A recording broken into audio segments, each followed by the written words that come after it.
အားလုံးပဲမင်္ဂလာပါကျွန်တော်စကိုင်းမြို့ကကိုတန်းမြတ်ဆိုးပါခင်ဗျာဒီကနေ့ကျွန်တော်တဲ့ကို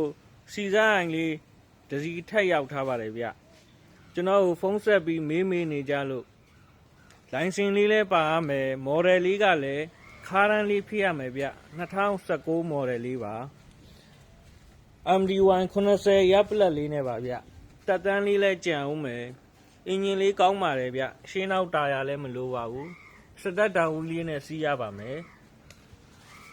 ဂွေးရွှေလေးနဲ့ပါအမျိုးစားလေးကထိုင်းရံမို့စီစားရင်125အမျိုးစားလေးဖြစ်ပါတယ်ဗျ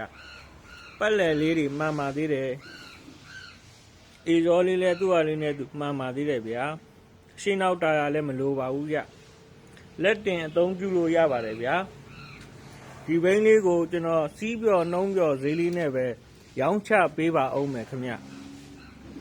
ကျွန်တော်ရောင်းချမဲ့ဈေးလေးက16သိန်း3000ကျပ်ကိုကျွန်တော်အလျှော့တင်းလေးပါနဲ့ရောင်းချပေးပါမယ်ဗျာ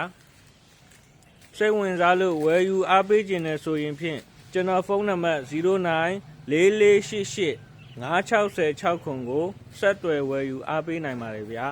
အားလုံးကိုကျေးဇူးတင်ပါတယ်